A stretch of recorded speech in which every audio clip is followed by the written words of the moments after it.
কবরের জীবনটা আসল জীবন। বিশ্বনবী দোয়া করতেন, আল্লাহুম্মা ইন্না নাউযু বিকা মিন আযাবিল কবর।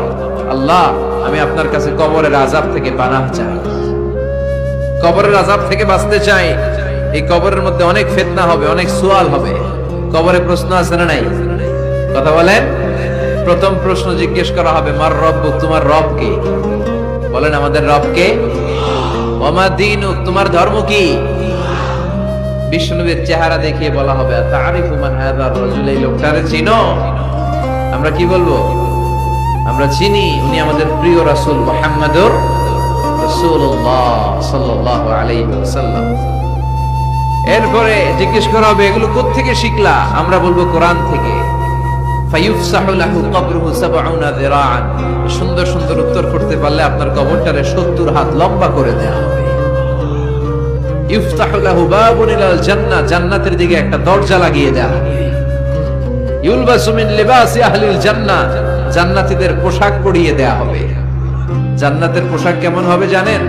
রেশমের পোশাক। ওয়া লিবাসুহুম ফিহা হারির, the dress will be in Jannah with fine green silk with the gold embroidery.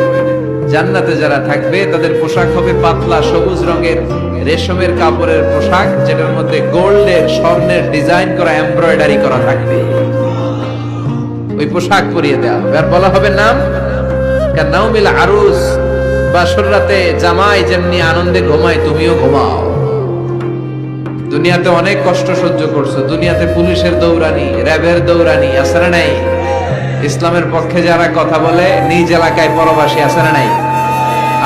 মামলা হামলা, ঝক্কি ঝামেলা, ঝুঁকি একটার পর একটা, তার পিছু ছাড়ে না। সে ঘুমাইতেও পারে নাই, চিল্লায় বলেন ঠিক কি না? আনন্দের ঘুম আমরা সেদিন দেব ইনশাআল্লাহ, কইবেন না? নাম কানাউমিল আরুস, বাসর রাতে বর যেমনি কনেকে নিয়ে ঘুমায় ঘুমাও। দুনিয়াতে ঘুমাইতে পারো নাই, দুনিয়াতে খালি দৌড়াইছো। কি করছো? দৌড়ানির উপরে ছিল। আজকে দৌড়ানি নাই, আজকে দৌড়ানি হবে ওই দলে। কথা কন। যারা ইসলামের পক্ষে ছিল না, আজীবন ইসলামকে বাঁশ দিয়েছে, আজকে ওদেরকে বাঁশ দেওয়ার পালা। সেদিন হিসেব উল্টে যাবে। কথা বলেন। এবার ওদেরকে প্রশ্ন করা হবে, তুই ক মার রব্বু, কয় আমি জানি না। কি জানোস? কয় কিছুই জানি না। কি যে জানি না ওইটাও জানি না। দ্বিতীয় প্রশ্ন, ওয়ামা দীনুক, তোর ধর্মের নাম কি? কয় জানি না। ফেরেশতারা কয় আর প্রশ্ন বাকি একটা, তারপরে আঙ্গ খেলা শুরু।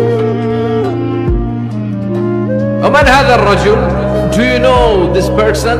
দেখো তো এই লোকটার চেনা চেনা লাগে কিনা। কয় না, চিনি না, আমি কিচ্ছু জানি না, আমি কিচ্ছু মনে করতে পারছি না। খালি আমি মদ খাইতাম আর চিয়ার্স করতাম, এটা মনে আছে। আমি ইসলামের বিরুদ্ধে দৌড়াতাম, ইসলামের পক্ষের শক্তির উপর হামলা চালাতাম, এগুলো মনে আছে। কোরআনের বিরুদ্ধে ছিলাম, ইসলামের বিরুদ্ধে ছিলাম, বিশ্বনবীর বিরুদ্ধে ছিলাম। বিশ্বনবীর বিরুদ্ধে আমি বিষোদাগার করতাম, ইসলামের বিরুদ্ধে আমি জনপ্রচারণা চালাতাম। আজীবন আমার জীবনটারে আমি কাটিয়েছি ইসলামের বিপক্ষে। সুদ, ঘুষ, দুর্নীতি, যৌতুক, মদ ছিল আমার নিত্য সঙ্গী। আমি কিচ্ছু মনে করতে পারছি না, আমার ধর্ম নাই, আমার কিছুই মনে নাই। ফেরেশতারা বলবে ঠিক আছে, এবার আঙ্গ খেলা শুরু। ফায়ুতরাফু বিমাতারিকা মিন হাদিদ, লোহার হাতুড়ি দিয়ে এবার ওর পিটানো শুরু হবে। পিটাতে পিটাতে ওর গায়ের গোশত আর মাসেল গুলো থেতলে ফেলা হবে। ইকালু লিল আরদি ইলতাইমি, জমিনকে বলা হবে চাপ দাও। ফাতাখতালিফা আদলাউ, ওয়াল আয়াযু বিল্লাহ।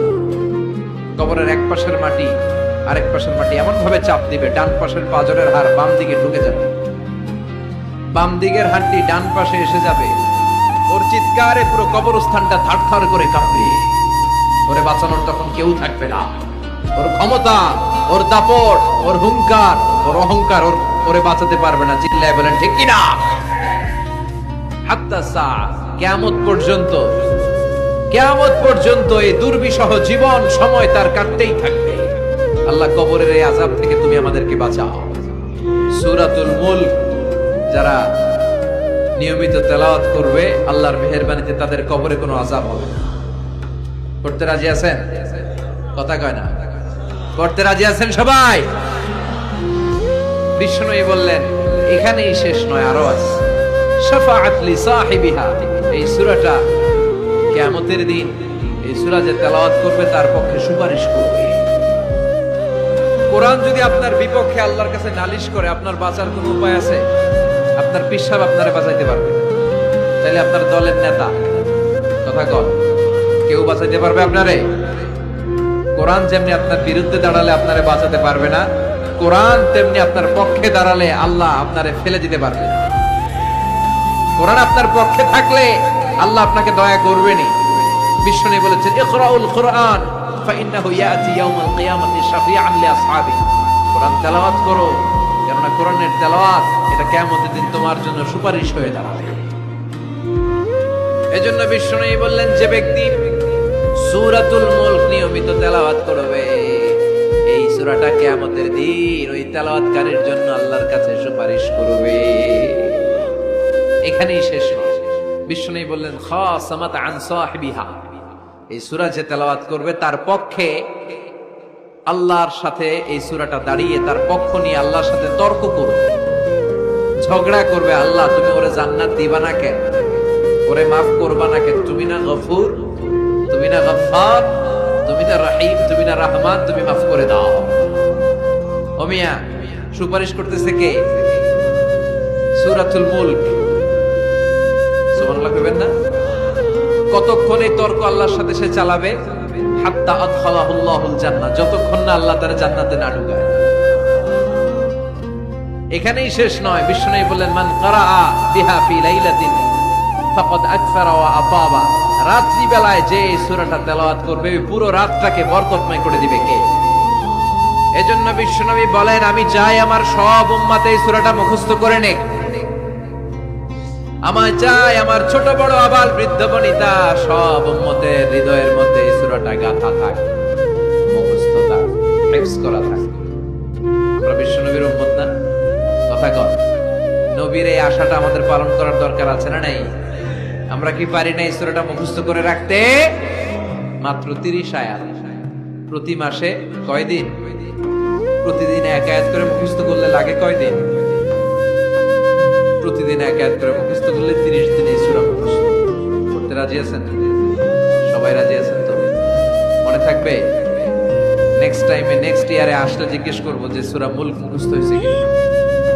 হ্যাঁ, মনে থাকবে তো? আল্লাহ তুমি তৌফিক দাও। এই সূরাটা পড়লে আল্লাহ আপনার দৃষ্টি শক্তিকে খুলে দিবে। আপনার চোখের সামনে কোনো পর্দা থাকলে